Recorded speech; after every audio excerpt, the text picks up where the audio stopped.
ಎಲ್ರಿಗೂ ನಮಸ್ಕಾರ. ನಾನಿವತ್ತು ಒಂದು ವಿಶೇಷವಾದ ಕಾದಂಬರಿ ಬಗ್ಗೆ ಮಾತಾಡೋದಕ್ಕೆ ಬಂದಿದ್ದೇನೆ. ಅದ್ಯಾವುದು ಅಂತ ಹೇಳಿದ್ರೆ ಡಾಕ್ಟರ್ ಶಿವರಾಮ್ ಕಾರಂತರ ಮೂಕಜ್ಜಿಯ ಕನಸುಗಳು. ಮೂಕಜ್ಜಿಯ ಕನಸುಗಳು ಡಾಕ್ಟರ್ ಶಿವರಾಮ್ ಕಾರಂತರು ಬರೆದಿರುವ ಕಾದಂಬರಿಗಳಲ್ಲೇ ಬಹಳ ವಿಶಿಷ್ಟವಾದಂತಹ ಕಾದಂಬರಿ. ಈ ಕೃತಿಗೆ 1977ರಲ್ಲಿ ಸಾಹಿತ್ಯ ಲೋಕದ ಅತ್ಯುನ್ನತ ಗೌರವವಾದ ಭಾರತೀಯ ಜ್ಞಾನಪೀಠ ಪುರಸ್ಕಾರ ದೊರೆತಿದೆ. ಈ ಕಾದಂಬರಿಗೆ ಕಥಾನಾಯಕನಿಲ್ಲ, ಕಥಾನಾಯಕಿ ಕೂಡ ಇಲ್ಲ. ಇಲ್ಲಿನ ಮೂಕಜ್ಜಿ ಕಥಾನಾಯಕಿ ಅಲ್ಲ, ಆಕೆ ಸಾಂಪ್ರದಾಯಿಕತೆಯಿಂದ ಹೆರೆಗಟ್ಟಿದ ಮನಸ್ಸುಗಳನ್ನ ತುಸುವಾಗಿ ಕಾಯಿಸಿ ಕರಗಿಸುವ ಕೆಲಸ ಅವಳದ್ದು. ಆಕೆ ಚೈತನ್ಯದ ಪ್ರತೀಕ, ಚಲನಶೀಲತೆಯ ಸಂಕೇತ. ಈ ಕೃತಿಯಲ್ಲಿ 5,000 ವರ್ಷಗಳ ಸಂಸ್ಕೃತಿಯ ವಿಕಾಸದ ದರ್ಶನವಿದೆ.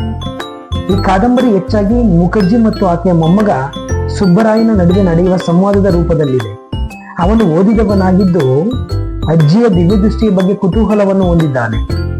ಮೂಕಜ್ಜಿ ಕೇವಲ ಮುಗ್ಧ ಜೀವಿಯಲ್ಲ, ಆಕೆ ಮಾನವ ವಿಕಾಸ, ಧರ್ಮ, ದೇವರು, ಆಚಾರ, ವಿಚಾರ, ಪುನರ್ಜನ್ಮ ಇವುಗಳ ಬಗೆಗೆ ತಾರ್ಕಿಕವಾದಂತಹ ವಿಚಾರಗಳನ್ನ ಮಂಡಿಸ್ತಾಳೆ.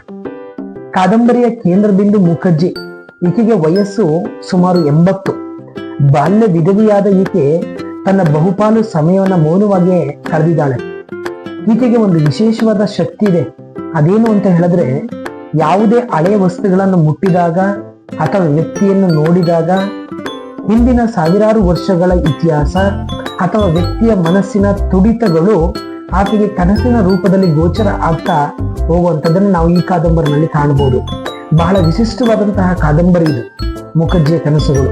ಈ ಕೃತಿಯನ್ನ ಇದುವರೆಗೆ ಯಾರು ಓದಿಲ್ಲ, ಮಿಸ್ ಮಾಡ್ಕೊಂಡಿದ್ದೀರಾ, ಅವರು ದಯಮಾಡಿ ಈ ಕೃತಿಯನ್ನ ಓದಿ ಅಂತೇಳಿ ನಾನು ಹೇಳೋದಕ್ಕೆ ಬಯಸ್ತೇನೆ.